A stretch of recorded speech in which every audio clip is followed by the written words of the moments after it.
അമ്മേ പരിശുദ്ധമേ, ദൈവമാതാവേ, കൃപാസനത്തിലൂടെ ഞങ്ങൾക്കും ഞങ്ങളുടെ ദേശത്തിനും അമ്മ മധ്യസ്ഥം തേടി തന്ന എല്ലാ അനുഗ്രഹങ്ങൾക്കും കൃപകൾക്കും ഞങ്ങളിപ്പോൾ ഹൃദയം നിറഞ്ഞ നന്ദി പറയുന്നു. അമ്മേ പരിശുദ്ധമേ, ദൈവമാതാവേ, 2004 ഡിസംബർ 7 ഉച്ചകഴിഞ്ഞ് 2:30 കൃപാസനത്തിൽ സംഭവിച്ച അമ്മയുടെ പ്രത്യക്ഷപ്പെടലിനെ കുറിച്ച് തിരുസഭയ്ക്ക് സമർപ്പിച്ചിരിക്കുന്ന പഠനരേഖകളുടെ മേൽ സഭാത്മകമായ പഠനം ആരംഭിക്കുവാൻ ഞങ്ങൾ പ്രാർത്ഥിക്കുന്നു. അമ്മേ പരിശുദ്ധമേ, ഭൂസ്വർ ലോകങ്ങളുടെ രാജ്ഞിയായ അങ്ങേയ്ക്ക് ഭൗമ സംരക്ഷണത്തിനായി പ്രപഞ്ച പ്രകൃതിയെ തന്നെ തിരുസഭ പ്രതിഷ്ഠിക്കുവാൻ ഈ പ്രത്യക്ഷീകരണം വഴി ഇടയാക്കണമേ. പരിശുദ്ധമേ, ജപമാല മാതാവേ, സകല കൃപാസനം പ്രാർത്ഥനകളോടും ചേർത്ത് ഞങ്ങളിപ്പോൾ പ്രാർത്ഥിക്കുന്ന ഈ കുടുംബത്തിന്റെ പ്രത്യേക നിയോഗം പറമക്കളെ,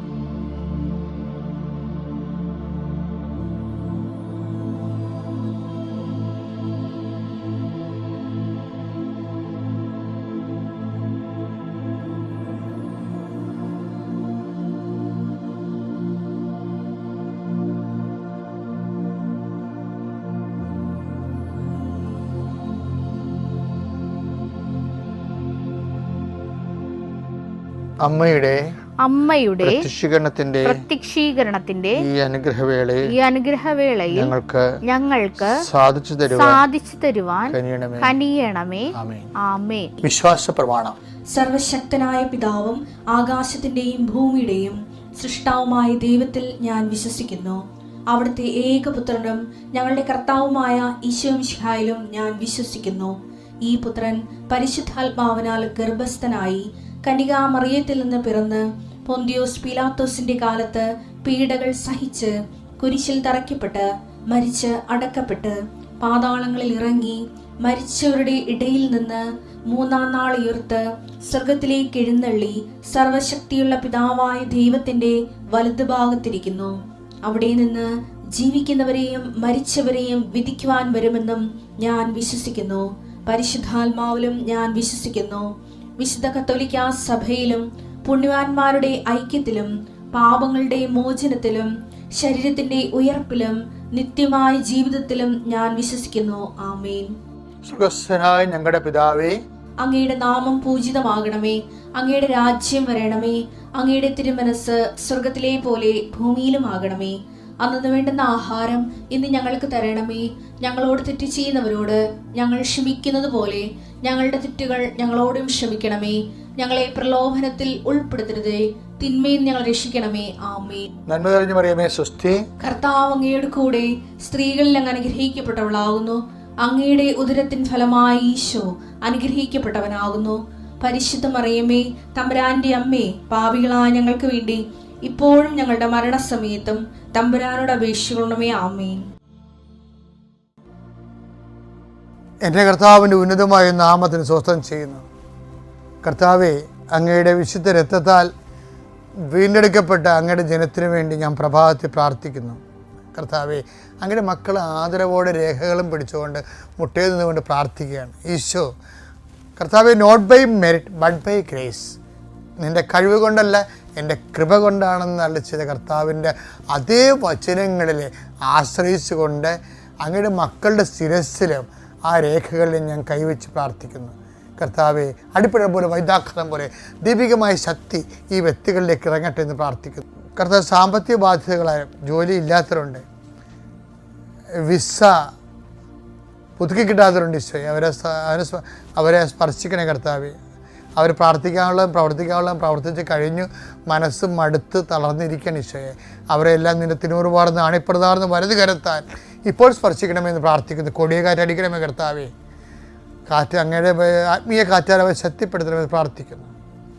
പരിശുദ്ധാത്മാവേ, ദൈവത്തിൻ്റെ ആത്മാവേ, ശക്തിയുടെ ആത്മാവേ, ധൈര്യത്തിൻ്റെ ആത്മാവേ, കൃപയുടെ ആത്മാവേ, അങ്ങയുടെ മക്കളിലേക്ക് ആവസിക്കണമേ. അടിപ്പിണ പോലെ വൈതാക്കാലം പോലെ ദൈവികമായ ശക്തി ഉച്ചമുതൽ ഉള്ളംകാല് വരെ ഇടിച്ചിറങ്ങട്ടെ എന്ന് പ്രാർത്ഥിക്കുന്നു. വിശ്വാസം മരിച്ചിട്ടുള്ള ആൾക്കാരെ, വിശ്വാസം മൃതപ്രായമായ അവസ്ഥകളിൽ കർത്താവിൻ്റെ രക്തം തളിക്കപ്പെടട്ടെ എന്ന് പ്രാർത്ഥിക്കുന്നു. കർത്താവേ, നിൻ്റെ യാത്ര, നിൻ്റെ സംസാരം, നിൻ്റെ സംഭാഷണം, നീ കൈ കൊടുക്കുന്ന വ്യക്തികൾ, ഒപ്പിടുന്ന പേപ്പറുകൾ, സംസാരിക്കുന്ന വാക്കുകൾ ഈശോ ഏറ്റെടുത്ത് ആശീർവദിച്ച് നിനക്ക് നൽകുകയും നിന്നെ അനുഗ്രഹിക്കുകയും ചെയ്യട്ടെ എന്ന് പ്രാർത്ഥിക്കുന്നു. സുവിശേഷത്തിൻ്റെ ഒരു സത്യം, പച്ചയായ യാഥാർത്ഥ്യങ്ങൾ ഇങ്ങനെ വെളിപ്പെടുത്തിക്കൊണ്ടേയിരിക്കും. അനുതാപത്തിൻ്റെ മേഖലകളെ വെളിപ്പെടുത്തിക്കൊണ്ടാണ് സുവിശേഷം മുന്നേറുന്നത്. അവർ കടലിന്റെ മറുകരയിൽ ഗരസേനരുടെ നാട്ടിലെത്തി. അവൻ വഞ്ചിയിൽ നിന്ന് ഇറങ്ങിയ ഉടനെ അശുദ്ധാത്മാവ് ബാധിച്ച ഒരുവൻ ശവകുടീരങ്ങൾക്കിടയിൽ നിന്ന് എതിരെ വന്നു.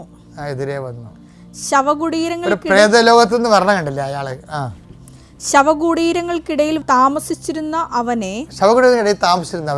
ചങ്ങല കൊണ്ട് പോലും ബന്ധിച്ചിടാൻ കഴിഞ്ഞിരുന്നില്ല. ഒരെണ്ണത്തിന് ഒരു ചങ്ങല കൊണ്ടും ബന്ധിക്കാൻ പറ്റത്തില്ല. ചങ്ങലകൾ പലതുണ്ടല്ല. ഇപ്പം ചിലർ പറയും അപ്പനവനെ അനുസരിക്കും, അമ്മ പറഞ്ഞാൽ കേൾക്കത്തില്ല. എടാ ഞാൻ പറയണില്ല, അപ്പൻ വരട്ടെ, അപ്പനോട് പറയാം. അപ്പനൊരു ചങ്ങലയാണ്, പക്ഷേ ചിലപ്പോൾ അപ്പനെ അനുസരിക്കത്തില്ല. അപ്പം അവനൊരു കൂട്ടുകാരനുണ്ട്, അവനോട് പറഞ്ഞാൽ അവൻ പറഞ്ഞാൽ കേൾക്കും, ചിലപ്പോൾ കൂട്ടുകാരനെയും കേൾക്കത്തില്ല. അപ്പം അങ്ങനെ ആർക്കും ബന്ധിക്കാൻ, ആർക്കും അവനെ ദൈവത്തിലേക്ക് കൊണ്ടുവരാൻ പറ്റാത്ത രീതിയിൽ, അവനെ മനുഷ്യത്വത്തിലേക്കും സ്നേഹത്തിലേക്കും കൊണ്ടുവരാൻ നോർമലാക്കാൻ പറ്റാത്ത രീതിയിൽ അങ്ങനെ അനേകം ലഘൂരമായിട്ട് അവൻ മുന്നേറുന്ന മനുഷ്യരെ നമ്മൾ കാണുന്നുണ്ട്. പലപ്പോഴും അവനെ കാൽവിലങ്ങുകളാലും ചങ്ങലകളാലും ബന്ധിച്ചിരുന്നെങ്കിലും അവൻ ചങ്ങലകൾ വലിച്ചു പൊട്ടിക്കുകയും കാൽവിലങ്ങുകൾ തകർത്ത് കളയുകയും ചെയ്തിരുന്നു. അവനെ ഒതുക്കി നിർത്താൻ ആർക്കും കഴിഞ്ഞിരുന്നില്ല. രാപകൽ അവൻ കല്ലറകൾക്കിടയിലും മലകളിലും ആയിരുന്നു.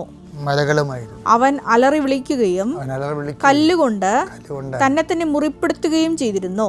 കല്ലുകൊണ്ട് തന്നെ മുറിപ്പെടുത്തുന്നത് നമ്മൾ ആന്തരിക സൗഖ്യം എന്ന് പറയുകയും ചെയ്യും. തന്നെത്താനുണ്ടാക്കുന്ന മുറിവുകളാണ്. പല വിഷയങ്ങൾ നമ്മൾ ചിന്തിച്ചു കഴിഞ്ഞാൽ അറിയാം ഇതെല്ലാം പ്രോബ്ലം പുറത്തല്ല, പ്രോബ്ലം അകത്താണെന്ന്. പ്രോബ്ലമാറ്റിക് പേഴ്സൺസ് എവിടെ ചെന്നാലും പ്രോബ്ലം ഉണ്ടായിക്കൊണ്ടിരിക്കും. പ്രോബ്ലം ഇല്ലാത്ത ആൾക്കാർ എവിടെ ചെന്നാലും പ്രോബ്ലം ഉണ്ടാകത്തില്ല. ആർക്കത് പ്രോബ്ലമായിട്ട് തോന്നത്തില്ല. അപ്പം ചിലർക്ക് ഡോർമെൻ്റ് പ്രോബ്ലക്കാരുണ്ടാവും, നിശബ്ദമായിട്ട് പ്രോബ്ലം ഉണ്ട്, പക്ഷേ പുറത്ത് കാണുന്നില്ല. പ്രോബ്ലം ഉണ്ട്. അപ്പോൾ ഈശോക്ക് ഒന്ന് രണ്ട് പേരെ കണ്ടപ്പോൾ ഈശോക്ക് മനസ്സിലായി നാഗവല്ലി അകത്തുണ്ട്, ഒരു കാലത്തും പുറത്ത്, രാത്രി പോലും ഇത് പുറത്ത് വരത്തില്ല. നാഗവല്ലി അകത്തുണ്ട്, പക്ഷേ ഗംഗ വളരെ സുന്ദരമായിട്ട് ജീവിക്കുന്നു, ഇത് പുറത്ത് വരത്തില്ല. അപ്പോൾ ഈശോ എന്ത് ചെയ്ത് പുറത്ത് വരാൻ പറ്റിയ രണ്ട് സിറ്റുവേഷൻസ് ഉണ്ടാക്കി. ആരെയാണ്? ഈശോ ഒരാൾ ടേക്കപ്പ് ചെയ്ത അവസരങ്ങൾ കൊടുക്കണ കാണാൻ. ഈശോ പറഞ്ഞു നമ്മൾ ജെറുസലേമിലേക്ക് പോവുകയാണ്, സമറിയ വഴിയാണ് പോണത്. അവർ ജോണും യാക്കോബും യോഹന്നാനും കൂടി പോയി സമറിയയിൽ പോയി നമുക്ക് രാത്രി താമസിക്കാൻ ഇടം ഉണ്ടാക്കാൻ പറയും. അപ്പോൾ വളരെ ശാന്തമായിട്ട് നാഗവല്ലിൻ്റെ ഉള്ളിലിരിക്കുകയാണ്, പുറത്ത് കാണുന്നില്ല. അപ്പോസ്തലന്മാർ പിശാച് ബാധിതരാണെന്ന് ഞാൻ പറയുകയല്ല. എൻ്റെ പേരിൽ എൻ്റെ അടുത്ത് കുതിര കയറാൻ പറ്റരുത് നിങ്ങൾ. ഞാൻ പറയുന്നത് സുവിശേഷം നിരക്കാത്ത ഒരു സ്പിരിറ്റ് എക്സോർ വൈ ആരിലുണ്ടായാലും ഈശോ അത് അഡ്രസ്സ് ചെയ്യുമെന്ന് ഞാൻ പറയുകയാണ്. അതാണ് എൻ്റെ ഉദ്ദേശം. അത് ഇൻക്ലൂഡിങ് മൈ സെൽഫ്. എനിക്കെന്താ പ്രത്യേകത? സുവിശേഷം അന്വേഷിക്കുന്ന, സുവിശേഷത്തിൻ്റെ സാധ്യതകൾ അന്വേഷിച്ചുകൊണ്ട് ദൈവത്തിൻ്റെ കൃപയിൽ ജീവിക്കാൻ നമ്മൾ എന്നും ഒരു വിനയാനെതിരായ അന്വേഷകൻ. അതിൻ്റെ അപ്പുറത്ത് എന്താ? ദൈവനാമത്തിന് മഹത്വമുണ്ടാകട്ടെ. എൻ്റെ പേര് മിനി. ഞാൻ വരുന്നത് എറണാകുളം ജില്ലയിൽ ഏഴക്കനാട് എന്ന സ്ഥലത്തു നിന്നാണ് വരുന്നത്. 2024 ജനുവരി 17-ാം തീയതിയാണ് ഞാൻ ആദ്യമായി കൃപാസനത്തിൽ വന്നത്. അന്ന് തന്നെ ഉടമ്പടി എടുത്തു. ഉടമ്പടി എടുത്ത് വീട്ടിൽ ചെന്ന് വൈകിട്ട് ഉടമ്പടി പ്രാർത്ഥന ചെല്ലാൻ നേരത്ത് എനിക്ക് 10-15 വർഷമായിട്ടുണ്ടായിരുന്ന നടുവേദനയും മുട്ടുകുത്തി എനിക്ക് പ്രാർത്ഥിക്കാൻ പറ്റില്ലായിരുന്നു. അപ്പോൾ അന്ന് മുതൽ ഞാൻ മുട്ടുകുത്തി കണ്ണുനീരോടെയാണ് ആദ്യമായിട്ട് പ്രാർത്ഥിച്ചത്. മുട്ടുകുത്തുമ്പോൾ ഭയങ്കരമായ കണ്ണീരൊഴുകുമായിരുന്നു. ആ കണ്ണീരൊഴുകി തന്നെയാണ് ഞാൻ മുട്ടുകുത്തി പ്രാർത്ഥിച്ചത്. നടുവേദനയും ഡിസ്കിന് പ്രശ്നങ്ങളുണ്ടായിരുന്നു, മുട്ടിന് തേയ്മാനം ഉണ്ടായിരുന്നു. അപ്പോൾ ഒത്തിരി ത്യാഗത്തോടെ തന്നെയാണ് മുട്ടുകുത്തി പ്രാർത്ഥിച്ചു തുടങ്ങിയത്. അന്ന് മുതൽ ഇന്ന് വരെ ഞാൻ മുട്ടുകുത്തിയാണ് പ്രാർത്ഥിക്കണത്. അന്ന് മുതൽ എനിക്ക് പിന്നെ ഇന്ന് വരെ എനിക്കൊരു കുഴപ്പമുണ്ടായിട്ടില്ല. വിശുദ്ധ ഉടമ്പടി നേർച്ച വസ്തുക്കൾ ഞാൻ ഉപയോഗിച്ചിരുന്നു. ഉടമ്പടി തൈലം മുട്ടിൽ കുരിശ് വരച്ച് വിശ്വാസപ്രമേയത്തിൽ പ്രാർത്ഥിക്കും. പിന്നെ നേർച്ച വസ്തുക്കൾ, ഉപ്പ്, തേൻ എന്നിവ കഴിക്കുകയും ചെയ്തിരുന്നു. അന്ന് മുതൽ ഇന്ന് വരെ മുട്ടിൻ്റെ വേദന ഉണ്ടായിട്ടില്ല. പിന്നെ എനിക്ക് ആസ്മയുടെ അസുഖം ഉണ്ടായിരുന്നു. 15 വർഷത്തോളമായി ഞാൻ ഇൻഹൈലർ ഉപയോഗിച്ചുകൊണ്ടാണ് ഇരുന്നത്. ആ ഭയങ്കരമായിട്ട് ശ്വാസം മുട്ടലാണ്. തണുത്ത ഒരു ഭക്ഷണപദാർത്ഥം നീ കഴിക്കാൻ പാടില്ല, അപ്പോൾ തന്നെ ശ്വാസം മുട്ടും. അപ്പോൾ എൻ്റെ ഇളയ മോളാണ് ആദ്യം ഇവിടെ വന്ന് ഉടമ്പടി എടുത്തത്. അപ്പോൾ എടുത്തപ്പോൾ അവൾ നേർച്ച വസ്തുക്കൾ എനിക്ക് തന്നു. അപ്പോൾ അവളെന്നോട് പറഞ്ഞു, അമ്മച്ചി 2 നേരം ഇൻഹൈലർ ഉപയോഗിക്കേണ്ട പകരമായിട്ട് നേർച്ച വസ്തുക്കൾ ഉപയോഗിക്കുക, ഉപ്പും തേനും കഴിക്കുക. അങ്ങനെ അവൾ പറഞ്ഞതുകൊണ്ട് ഞാൻ എൻ്റെ ഇൻഹൈലർ മാറ്റി വെച്ചിട്ട് ഉപ്പും തേനും ഉപയോഗിച്ച് ഞാൻ അന്ന് മുതൽ ഇന്ന് വരെ അത് ഉപേക്ഷിച്ചു. 1.5 വർഷം കഴിഞ്ഞു, എനിക്ക് ശ്വാസം മുട്ടലുണ്ടായിട്ടില്ല. പിന്നെ ഞാൻ വീട്ടിൽ ഉടമ്പടി എടുത്ത് പ്രാർത്ഥിച്ച് ജനുവരി 17-ാം തീയതി ഉടമ്പടി എടുത്തു. ഫെബ്രുവരി 12-ാം തീയതി ദൈവമാതാവിൻ്റെ ഫോട്ടോ രൂപം, കൃപാസന മാതാവിൻ്റെ രൂപം എൻ്റെ പച്ച തിരി വെച്ച് പ്രാർത്ഥിച്ചപ്പോൾ അതിൽ പ്രത്യക്ഷമായി.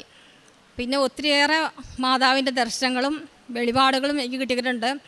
സന്ദേശങ്ങളായിട്ടും പരിശുദ്ധമ്മ നൽകിയിട്ടുണ്ട്. പിന്നെ ഞങ്ങളുടെ വീട്ടിൽ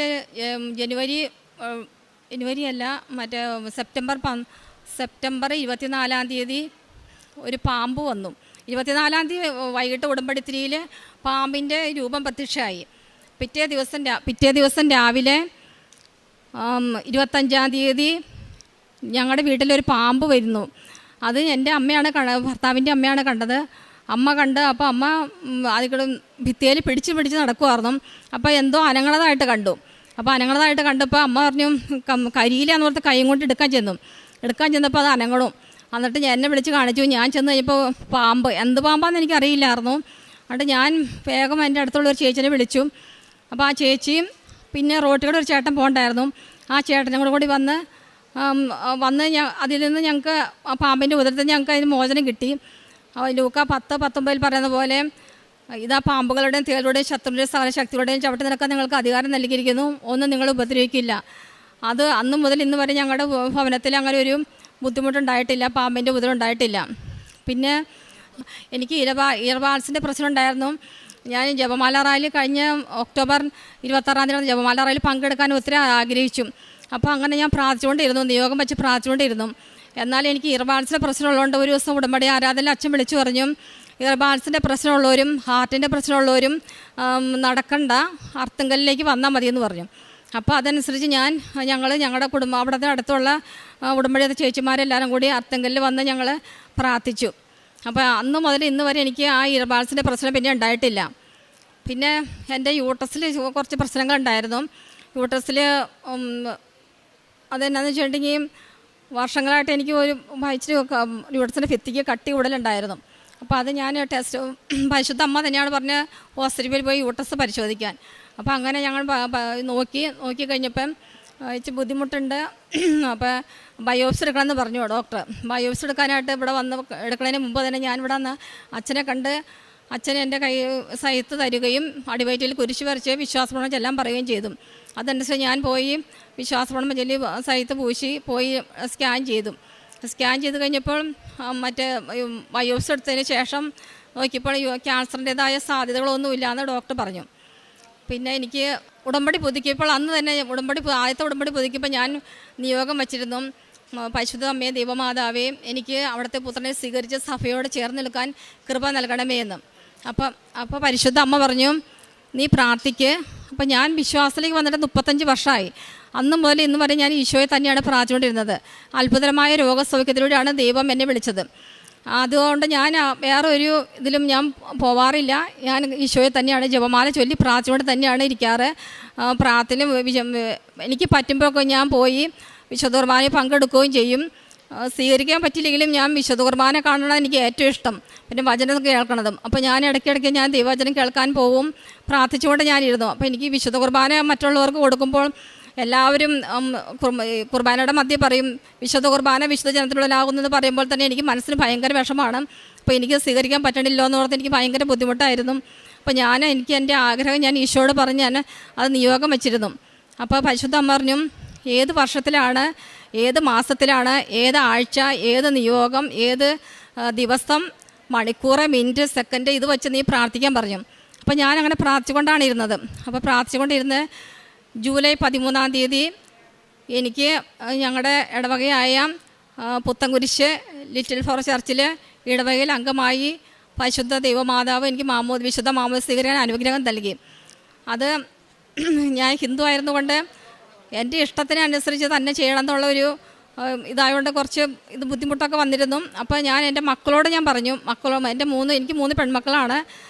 ഹസ്ബൻഡ് മരിച്ചുപോയി, 8 വർഷമായി ഹസ്ബൻഡ് മരിച്ചിട്ട്. എൻ്റെ 3 മക്കളോടും പറഞ്ഞു, അവരെ 3 പെൺമക്കളെയും കല്യാണം കഴിച്ചിട്ട് അവരെ വീട്ടുകാരോടും പറഞ്ഞു. അപ്പോൾ വീട്ടുകാരോട് പറഞ്ഞപ്പോൾ അവർ അത് സമ്മതിച്ചു, അവർക്ക് കുഴപ്പമില്ല. അപ്പോൾ മരുമക്കളോട് പറഞ്ഞപ്പോൾ മരുമക്കൾ പറഞ്ഞു അമ്മച്ചിക്ക് അതാണ് ഇഷ്ടമെങ്കിൽ അത് ചെയ്തോളാൻ പറഞ്ഞു. അപ്പോൾ അങ്ങനെ ചെയ്തു. എല്ലാവരും സഹകരിച്ച് എനിക്കത് നടത്തി തന്നു. അപ്പോൾ പരിശുദ്ധ അമ്മ തന്നെയാണ് പറഞ്ഞുകൊണ്ടിരുന്നത്. അപ്പോൾ ഒത്തിരി നാളായി എന്നോട് പറയുന്നത് സെബാസ്റ്റ്യൻ എന്ന്. അപ്പോൾ അത് അങ്ങനെ ഒരു വ്യക്തിയെ എനിക്ക് അറിയില്ലായിരുന്നു, ആരാ എന്താന്ന്. ഞാൻ അങ്ങനെ ഒരു വ്യക്തിയെ കേട്ടിട്ടില്ല, എനിക്കിട്ട് അറിയില്ല. അപ്പം ഞാൻ ആ പള്ളിയിൽ ചെന്ന് ഞങ്ങൾ ഇടയ്ക്കിടയ്ക്ക് അവിടെ വിശുദ്ധ കുർബാനയൊക്കെ കാണാനായിട്ട് പോകാറുള്ളതാണ്. കൃപാസനത്തിലേക്ക് വന്നതിന് മുമ്പ് അവിടെ വിശുദ്ധ കുർബാന കണ്ടാണ് ഞങ്ങൾ ഇങ്ങോട്ട് വരാറ്. അപ്പോൾ അവിടെ ചെന്ന് ഇങ്ങനെ പരിചയപ്പെട്ടപ്പോൾ അച്ഛൻ്റെ പേര്, ഇടവക വികാരി അച്ഛൻ്റെ പേര് സെബാസ്റ്റ്യൻ എന്നാണ്. അപ്പം ഞാൻ വേറൊരു സ്ഥലത്ത് ഇതാക്കാനാണ് ഡിവൈൻ ധ്യാനകത്തിൻ്റെ മാമോദിസ മുഖാന്നാണ് ഓർത്ത ഇരുന്നത്. പക്ഷേ അന്ന് അവിടെ ധ്യാനത്തിന് പോയി കഴിഞ്ഞ് കഴിഞ്ഞപ്പം ധ്യാനത്തിൻ്റെ മധ്യത്തിൽ എന്നെ തലേദിവസം കൈവയ്പ് പ്രാർത്ഥന ശുശ്രൂഷ സമയത്ത് കൊച്ചു ത്രേസ്യ പുണ്യവതി ഓടി വന്നതായിട്ട് ദർശനം കണ്ടു. അത് എൻ്റെ അടുത്ത് ചേച്ചി എന്നോട് പറഞ്ഞത്, പരിശുദ്ധാത്മാവ് എൻ്റെ നാവിലേക്ക് വന്നതായിട്ടും അവർ ദർശനം കണ്ടു എന്ന് പറഞ്ഞു.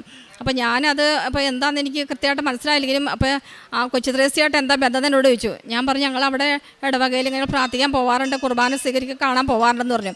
അപ്പോൾ അങ്ങനെയാണ് ഞങ്ങൾ ഇവിടെ ഇടവകയിൽ വന്ന് അച്ഛനോട് കണ്ട് സംസാരിച്ചപ്പോൾ അച്ഛൻ പറഞ്ഞു ചേച്ചി ഞാൻ ചെയ്തു തരാമെന്ന് പറഞ്ഞ് അങ്ങനെ വിശുദ്ധ കുർബാന വിശുദ്ധ കുമ്പസാരം ജൂലൈ 13 റോസ മിസ്റ്റിക്ക മാതാവിൻ്റെ തിരുനാളിൻ്റെ അന്ന് വിശുദ്ധ മാമോദിസ സ്വീകരിച്ചു.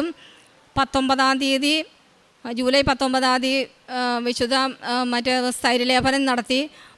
20 വിശുദ്ധ കുർബാന ആദ്യമായിട്ട് സ്വീകരിച്ചു. ആദ്യമായി കുർബാന സ്വീകരിച്ച് വീട്ടിൽ വന്നപ്പോൾ തന്നെ പരിശുദ്ധ അമ്മ എനിക്ക് ഒത്തിരി വെളിപാടുകളും ഗാനങ്ങളൊക്കെ തരുന്നതാണ്. അമ്മ ആ കുർബാനയുടെ അത് അനുസരിച്ച് തന്നെ ഒരു ഗാനം അപ്പം തന്നെ എനിക്ക് തന്നു.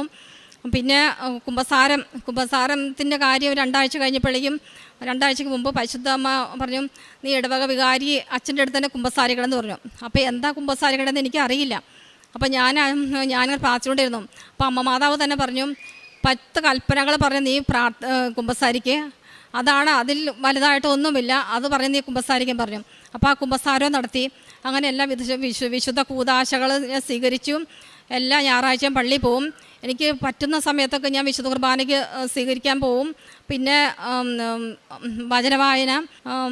വചനം എല്ലാ ദിവസവും വചനം വായിക്കും, ബൈബിൾ അരമണിക്കൂർ വായിക്കും. പിന്നെ പറയാൻ മറന്ന ഒരു കാര്യം, എൻ്റെ മരിച്ചു പോയ ഞങ്ങൾ 7 മക്കളായിരുന്നു. അപ്പോൾ എൻ്റെ മൂത്ത 2 പേരും മരിച്ചു പോയിരുന്നു. അതിൽ ഞാനിങ്ങനെ പ്രാർത്ഥന സമയത്ത് എനിക്കൊരു വെളിപാടുണ്ടായി. ഞാൻ എല്ലാ 2 ആഴ്ച സ്വീകരിക്കും. പിന്നെ ഉപവസിക്കും. 2 ദിവസം ആഴ്ചയിൽ 2 ദിവസം ഉപവസിച്ച് പ്രാർത്ഥിക്കും. പിന്നെ കാരുണ്യ പ്രവർത്തികൾ പ്രേക്ഷിത പ്രവർത്തനത്തിന് ഞാൻ അവിടെ 10 കെട്ട് പത്രം വാങ്ങിക്കൊണ്ട് പോവും. 10 കെട്ട് 6 കെട്ട് പിന്നെ 50 കാശ് രൂപ വെച്ച് വാങ്ങിച്ചുകൊണ്ട് പോവും. അതൊക്കെ ഞങ്ങൾ ഓരോ സ്ഥലങ്ങളിൽ പോയി ഹോസ്പിറ്റലിൽ പോവും, വീടുകൾ കയറി നടന്നു കൊടുക്കും. പിന്നെ ഹോസ്പിറ്റലിൽ പോയി രോഗികൾക്ക് രോഗികൾക്ക് മറ്റേ ഇത് ഉരുപടിത്തലം പുരട്ടി പ്രാർത്ഥിക്കും. പിന്നെ പരീക്ഷ കാരുണ്യ പ്രവൃത്തികളെന്ന് വെച്ചിട്ടുണ്ടെങ്കിൽ ആഹാരം ഉണ്ടാക്കി വിതരണം ചെയ്യും. ഓരോ സ്ഥലങ്ങളിലും പോയി ഇങ്ങനെ ഭക്ഷണ പദാർത്ഥങ്ങൾ വിതരണം, പിന്നെ പോണ വഴിക്കൊക്കെ കാണുക, വഴിയിലിരിക്കണവർക്കൊക്കെ ഞാൻ ഭക്ഷണം വാങ്ങിച്ചു കൊടുത്തിട്ടാണ് ഇവിടെ ഞാൻ പോവാറ്. പിന്നെ പൊതിച്ചോറ് കെട്ടിക്കൊടുക്കും. പിന്നെ എളുപ്പത്തിനായിട്ട് ഇഡ്ഡലിയൊക്കെയാണ് 5ഉം 6ഉം ഇത് പുതിയ ഇഡ്ഡലി കൊണ്ടുപോയി കൊടുക്കും. അങ്ങനെ കാരുണ്യ പ്രവൃത്തി ചെയ്യണം. പിന്നെ ഈ സെപ്റ്റംബർ ഓണത്തിൻ്റെ സമയത്ത് പരിശുദ്ധ അമ്മ തന്നെ എന്നോട് പറഞ്ഞ് കാരുണ്യപ്രവൃത്തി ചെയ്യണ കാര്യം പറഞ്ഞപ്പോൾ കാരുണ്യപ്രവൃത്തി ചെയ്യാനായിട്ട് മറ്റേ വസ്ത്രം വാങ്ങിച്ച് മൂവാറ്റുപുഴ ഗവൺമെൻറ് ഹോസ്പിറ്റലിൽ വസ്ത്രം വാങ്ങിച്ച് മറ്റേ മുണ്ട്, ഷർട്ട്, നൈറ്റികൾ, കാവിമുണ്ട് എന്നിങ്ങനെ കൊണ്ടുപോയി വാങ്ങിച്ചു കൊടുത്തു. പിന്നെ കുറേ പേർക്ക് അത് കൂടാണ്ട് വസ്ത്രങ്ങൾ വാങ്ങിച്ചു കൊടുത്തു. അങ്ങനെ നമുക്ക് പറ്റണ രീതിയിലെല്ലാം ഒരു ഓൾഡ് ഏജ് ഹോമുകളിൽ പൈസ കൊടുക്കും, ഭക്ഷണം കൊടുക്കും. ഇതൊക്കെ എനിക്ക് ഹസ്ബൻഡ് ഇല്ല, പക്ഷേ ഇതെല്ലാം ചെയ്തു തന്നത് ഈശോ തന്നെയാണ് എനിക്ക് തന്നത്. അതായത് യശപ്രവാൻ്റെ പുസ്തകം 54:5 നിൻ്റെ സൃഷ്ടാവാണ് നിൻ്റെ ഭർത്താവ്, സൈന്യങ്ങളുടെ കർത്താവാണ് നിൻ്റെ ദൈവം എന്ന ഈ വചനത്തിൻ്റെ അടിസ്ഥാനത്തിൽ എനിക്ക് എല്ലാം എൻ്റെ ഈശോ ചെയ്തു തരുവാണ്. എൻ്റെ സഹോദരനോടാണ് ഇതെല്ലാം എനിക്ക് ചെയ്തു തന്നത്. എനിക്ക് എന്താവശ്യപ്പെട്ടാലും അവൻ തരും. പിന്നെ മാസം ഒരു തുക അയച്ചു തരും. അതിലൂടെ എനിക്ക് കാരുണ്യപ്രവൃത്തികൾ കൂടുതൽ ഞാൻ ചെയ്യും. ഭാഗ്യത്തെ ഞാൻ എൻ്റെ ജീവിതത്തിൽ ഞാൻ പൈസ എടുക്കും. ഇത്രയും അനുഗ്രഹങ്ങൾ നൽകിയ എൻ്റെ പരിശുദ്ധ അമ്മയ്ക്കും ഈശോയ്ക്കും പരിശുദ്ധാത്മാവിനും പിതാവായ ദൈവത്തിനും കോടാനുകോടി നന്ദി. എൻ്റെ പേര് സോന ജയ്സൺ. ഞാൻ തൃശ്ശൂർ അതിരൂപതയിലെ വെട്ടുകാട് ഇടവാകാംഗമാണ്. ഇതെൻ്റെ മകള് ജസ്വിയ, ഇതെൻ്റെ മകൻ ജോഷുവ, ഇതെൻ്റെ ഭർത്താവിൻ്റെ അമ്മ. ഞാൻ 20/11/2023 ആദ്യമായിട്ട് ഉടമ്പടി എടുക്കുന്നത്. അതിനുണ്ടായ സാഹചര്യം പറയാം. ആഗസ്റ്റ് 12 എൻ്റെ ഹസ്ബൻഡ് മരിക്കുകയുണ്ടായി. തുടർന്ന് ഞാനൊരു ഡിപ്രഷൻ മൂഡിലായിരുന്നു. അതിന് മുന്നേ ഭർത്താവ് മരിക്കുന്നതിന് 2 മാസം മുന്നേ മകന് ഫിക്സ് എന്ന രോഗം സ്ഥിരീകരിച്ചിരുന്നു. അവന് ഡോക്ടർ ഞങ്ങൾ 2 പേരോടും കൂടി പറഞ്ഞിരുന്നു അവന് ഓട്ടിസം എന്ന രോഗം വരാൻ ചാൻസ് ഉണ്ട്, അവൻ്റെ വളർച്ച മുരടിക്കാം, അവൻ്റെ സംസാരം കാര്യങ്ങളൊക്കെ പുറകോട്ടാവാൻ ചാൻസ് ഉണ്ട്, ചിലപ്പോൾ നടത്തം അവൻ ഒറ്റടി വല്ലതും വെച്ചിട്ട് നടന്നിരുന്നില്ല 1 വയസ്സായിട്ടും. അവന് 1 വയസ്സ് 1 മാസം ഉള്ളപ്പോഴാണ് ഈ അസുഖം സ്ഥിരീകരിക്കുന്നത്. അപ്പം ഞാൻ അതിൻ്റെ ആകെ സങ്കടത്തിലായിരുന്നു. കാരണം ഈ ഫിക്സിൻ്റെ ബുദ്ധിമുട്ടുകൾ എനിക്കറിയാം. കുഞ്ഞുനാൾ മുതൽ എനിക്കൊരു ഫ്രണ്ട് ഉണ്ട്, അവളുടെ ഫിക്സ് ഞാൻ നേരിട്ട് കണ്ടിട്ടുള്ളതാണ്. അപ്പോൾ അതിൻ്റെ ഒരു ഭയം എനിക്കുണ്ടായി. ഞാൻ അതിൽ ആകെ ഡിപ്രഷനായിട്ടിരിക്കുന്ന സമയമായിരുന്നു. അങ്ങനെ അവനെ ഡോക്ടറെ കാണിച്ച് ഞങ്ങൾ മരുന്ന് സ്റ്റാർട്ട് ചെയ്തിരുന്നു. അത് കഴിഞ്ഞിരിക്കുന്ന സമയത്താണ് ഈ ഭർത്താവിൻ്റെ വിയോഗം ഉണ്ടാവുന്നത്. ആൾക്ക് ഡെങ്കിപ്പനി മുഖേന അറ്റാക്ക്, ഡെങ്കിപ്പനി മാറി സമയത്ത് ബ്ലഡ് സർക്കുലേഷൻ്റെ വ്യത്യാസം ക്ലോട്ടായിട്ട് അറ്റാക്ക് വരികയായിരുന്നു. അത് ഒട്ടും പ്രതീക്ഷിക്കാതെ സംഭവിച്ച കാര്യമാണ്. സത്യം പറഞ്ഞാൽ അത് എന്നെ വല്ലാതെ അങ്ങ് നിലച്ച് കളഞ്ഞു എന്ന് വേണമെങ്കിൽ പറയാം. ബഹുമാനപ്പെട്ട അച്ഛൻ പറയണ പോലെ എൻ്റെ ഒരു ലോകരാജ്യം തന്നെ നിലച്ചു. എനിക്ക് മുന്നോട്ട് ഇനി എങ്ങനെ ജീവിക്കുമെന്ന് അറിയില്ല. എനിക്ക് സ്വന്തമായിട്ട് ഞാൻ തയ്യൽ ചെറുതായിട്ട് ചെയ്യുമായിരുന്നു, പക്ഷേ സ്ഥിര വരുമാനം ഇല്ല. ഡോക്ടർ പ്രത്യേകം പറഞ്ഞിരുന്നു അവനൊരു 5 വയസ്സ് വരെ അവനെ ശ്രദ്ധിക്കണം എന്ന് പറഞ്ഞിരുന്നു. അപ്പോൾ എന്ത് ചെയ്യണമെന്ന് എനിക്കറിയില്ല.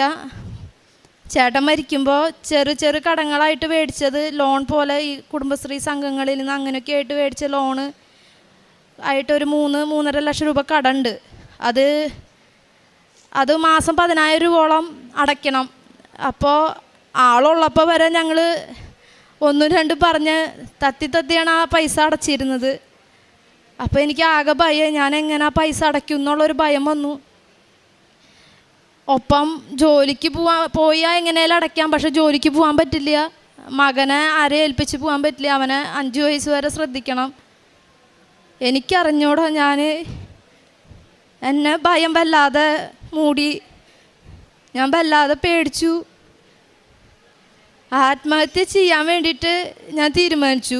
പക്ഷെ എനിക്ക് എൻ്റെ മക്കളെ കൈകൊണ്ട് കൊല്ലാൻ പറ്റില്ല. അവരെ ഞാൻ അത്രയും ഈശോട് ചോദിച്ചു മേടിച്ചതാ. മൂത്തത് മകൾ വേണമെന്നും അവൾ ഒരുക്കി കൊണ്ട് നടക്കാൻ, രണ്ടാമതൊരു മകൻ വേണമെന്നും ഞാൻ ചോദിച്ചു മേടിച്ചതാണ്. അപ്പോൾ അവരെ എൻ്റെ കൈ കൊണ്ട് ചെയ്യാൻ പറ്റാത്ത അവസ്ഥയായി. പക്ഷേ എനിക്ക് മരിക്കണം, എനിക്ക് എങ്ങനെയാലും ചേട്ടൻ്റെ അടുത്തേക്ക് പോകണം, എനിക്ക് ആളെ കാണണം എന്നൊക്കെയുള്ളൊരു ചിന്തയായിരുന്നു.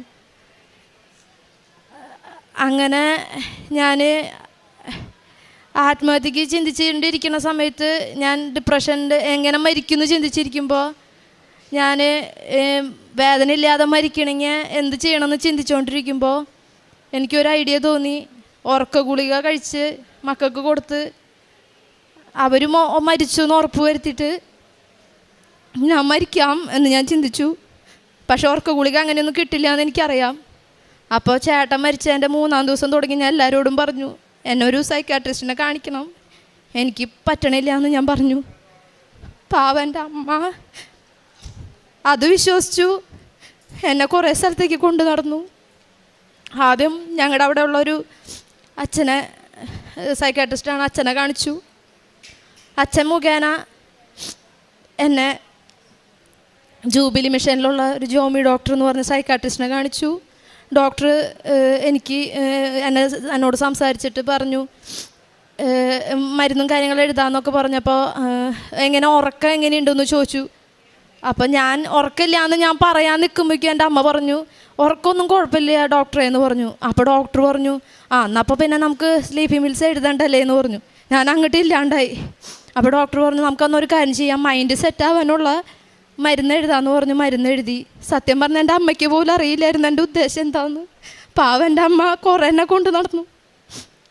എന്നിട്ട് അത് കിട്ടി, ലിസ്റ്റ് കിട്ടി. ഞാൻ എന്നെ വീട്ടിലൊക്കെ സംസാരിച്ചു. ഡോക്ടർ അമ്മേനെ പേഴ്സണലായിട്ട് വിളിച്ചിട്ട് പറഞ്ഞു, കുറച്ച് നാളത്തേക്ക് അവളെ അവിടെ നിന്നൊന്ന് മാറ്റി നിർത്തിക്കോ, നിങ്ങളുടെ കൂടെ നിർത്തിക്കോ, അപ്പോൾ അവൾ ഓക്കെ ആവുമെന്ന് പറഞ്ഞ് എന്നെ വീട്ടിലേക്ക് കൊണ്ടുപോയി. ഞാൻ വീട്ടിലൊരു മാസം നിന്നു, മരുന്ന് കഴിച്ചു. ഞാൻ ഓക്കെ ആയി. ഞാൻ തിരിച്ചു ഹോസ്പിറ്റലിൽ ഡോക്ടറെ കാണിച്ച് ചേട്ടൻ്റെ 41 തിരിച്ച് വീട്ടിൽ പോയി. അപ്പോൾ ഞാൻ എന്നെ ഒരു മൈൻഡ് ശരിയായപ്പോൾ ഞാൻ വിചാരിച്ചു ഇനി മരുന്ന് വേണ്ട, നിർത്തിയേക്കാമെന്ന് വിചാരിച്ചു. പക്ഷെ ഞാൻ ഡോക്ടറോട് സംസാരിച്ചുകൊണ്ടിരിക്കുമ്പോൾ ഞാൻ ഡോക്ടറോട് പറഞ്ഞു, ഡോക്ടർ എനിക്ക് വല്ലാണ്ട് രാത്രി ഉറക്കം, മോന് പാല് കുടിക്കുന്നതാണ്, ഞാൻ അപ്പോൾ എൻ്റെ വീട്ടിൽ നിന്ന് ചേട്ടൻ്റെ വീട്ടിലേക്ക് പോവാണ്, അപ്പോൾ എനിക്ക് ഈ മരുന്ന് ഒന്ന് മാറ്റാൻ എന്തെങ്കിലും പറ്റുമെന്ന് ചോദിച്ചപ്പോഴാണ് ഡോക്ടർ പറയണത്, എന്നാൽ നമുക്ക് സ്ലീപ്പിംഗ് പിൽസ് നിർത്താമെന്ന്. സത്യം പറഞ്ഞാൽ അതിൽ സ്ലീപ്പിംഗ് പിൽസ് ഉണ്ടായിരുന്നു, എനിക്കറിയില്ലായിരുന്നു. അങ്ങനെ പക്ഷേ അപ്പോഴേക്കും എൻ്റെ മൈൻഡ് ശരിയായി. എന്നാൽ പിന്നെ എന്തെങ്കിലും ചെയ്യാം മക്കളെ. അപ്പോഴേക്കും ഒരു മൈൻഡ് റിലാക്സായി. ഞാൻ വീട്ടിൽ പോയി. 41 കഴിഞ്ഞു, എല്ലാവരും പോയി, ഞാൻ തരിച്ചായി. എൻ്റെ അമ്മ അവസാനം എന്നോട് യാത്ര പറഞ്ഞ അമ്മയും പോയി. ആ റൂമിനുള്ളിൽ ഞാൻ മാത്രം ഒറ്റയ്ക്കായി. ഒരു ദിവസം പോലും ഞാൻ ചേട്ടനില്ലാതെ അവ വീട്ടിൽ ഞാൻ നിന്നിട്ടില്ല. 6 കൊല്ലമാണ് ഞങ്ങൾക്ക് ഒരുമിച്ച് താമസിക്കാൻ പറ്റിയത്. 2017 വിവാഹം. ഞാൻ ദൈവത്തെ വല്ലാതെ വെറുത്തു. സത്യം പറഞ്ഞ ഈ ലോകത്ത് എന്നെ പോലെ ആരെങ്കിലും ദൈവത്തെ വെറുത്തുണ്ടോ എന്ന് പോലും എനിക്ക് സംശയമാണ്. ഞാൻ ദൈവത്തോട് ചോദിച്ചു, ഞാൻ അത്രയും ഒരുങ്ങിയിട്ടല്ലേ ഞാൻ ഈ വിവാഹത്തിലേക്ക് കടന്നത്, കാരണം എനിക്ക് വിവാഹം താല്പര്യമില്ലായിരുന്നു. നിന്നോട് ഞാൻ പറഞ്ഞ് ഒരുങ്ങിയിട്ട് നീ തന്നതല്ലേ, എന്തുകൊണ്ട് നീ തിരിച്ചെടുത്തു എന്ന് ഞാൻ ചോദിച്ചു. എല്ലാവരും പറയുന്ന പോലെ കണ്ണിൽ ചോരില്ലാത്തവനാ എൻ്റെ ദൈവം ഞാൻ പറഞ്ഞു. ഞാൻ അമ്മയെ വെറുത്തു. അമ്മ മാതാവിനോട് ഞാൻ പറഞ്ഞു, നീയും കൂട്ടം തിന്നില്ലേ നിൻ്റെ മകനൊപ്പം, നിനക്കെങ്കിലും എനിക്ക് വേണ്ടിയിട്ടൊന്ന് പറയായിരുന്നില്ലേ, നീയും ഒപ്പം ചേർന്നില്ലേ എന്ന് പറഞ്ഞു. കാരണം ഞാനും എൻ്റെ ഭർത്താവും കൂടിയിട്ട് ആകെ കൂടി വിവാഹശേഷം ഒരുമിച്ച് പോയത് തൃശ്ശൂരുള്ള പുത്തമ്പള്ളിയിൽ മാത്രം. ഞങ്ങൾ എല്ലാ വെള്ളിയാഴ്ചയും നൊവേനയ്ക്ക് പോവായിരുന്നു. അപ്പം ഞാൻ മാതാവിനോട് പറയും, മാതാവേ നീയും എന്തേ എന്നെ കൈവിട്ടേ. പിന്നെ ചേട്ടൻ പള്ളിയിൽ യൂണിറ്റ് പ്രസിഡൻറ്റും പള്ളിയായിട്ട് നല്ല അടുത്ത് ഉള്ള ആളായിരുന്നു. അപ്പം ഞാൻ ഔസേപ്പ് പിതാവിനെയും വെറുത്തു. ഞാൻ ഔസേപ്പ് പിതാവിനോടും ചോദിച്ചു, അപ്പം ഞാൻ എന്ത് തെറ്റ് ചെയ്ത്? നിന്നെ പോലെ തന്നെ നല്ലോണം അധ്വാനിക്കുന്ന ഒരാളല്ല എൻ്റെ ഹസ്ബൻഡായിരുന്നു, നീ എന്തുകൊണ്ട് കൈവിട്ടു? നിങ്ങൾക്ക് ആർക്കും എന്നോടൊരു ദയയില്ലല്ലേ എന്ന് പറഞ്ഞു. ഞാൻ വെറുത്തു എന്ന് പറഞ്ഞ് അങ്ങേറ്റം വെറുത്തു.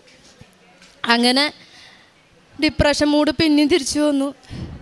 ഞാൻ പ്രിസ്ക്രിപ്ഷൻ തപ്പി, എനിക്ക് കിട്ടി. ആ ഒരാഴ്ച എനിക്ക് വീട്ടിൽ മോന് വയ്യ പനി, മോൾക്ക് വയ്യ പനി, എനിക്ക് പനി.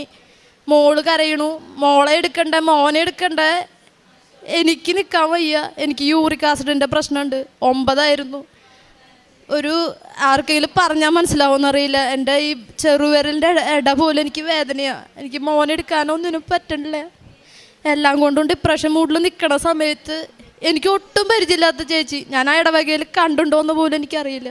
എൻ്റെ അമ്മ പള്ളിയിൽ വെച്ചിട്ട് ചേട്ടൻ്റെ അമ്മ ആ ചേച്ചിയോട് പറഞ്ഞ എൻ്റെ വിഷമത്തിൻ്റെ പുറത്ത് ആ ചേച്ചി, ഒരു പരിചയമില്ലാത്ത ചേച്ചി, ഞാൻ പ്രിസ്ക്രിപ്ഷൻ എടുത്ത് എൻ്റെ തലണരുടെ അടിയിൽ വെച്ച സമയത്ത് എൻ്റെ വീട്ടിലേക്ക് വന്നു.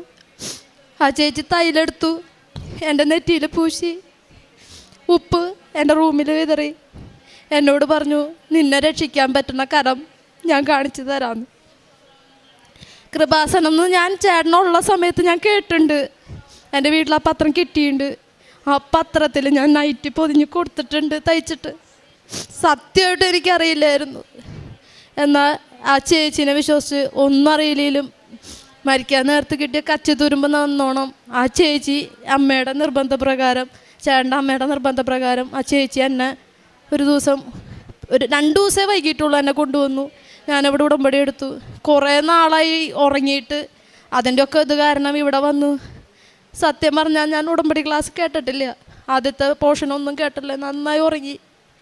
എന്നാൽ അവിടെ വെച്ച് ഇങ്ങനെ നമ്മുടെ കൗൺസിലർ പറഞ്ഞു, ഓരോ അസുഖങ്ങൾക്ക് പ്രാർത്ഥിക്കേണ്ട കാര്യം പറഞ്ഞപ്പോൾ എൻ്റെ മോൻ്റെ അപസ്മാര രോഗം എന്ന് കേട്ട ഉടനെ ഞാൻ ചാടി എഴുന്നേറ്റു.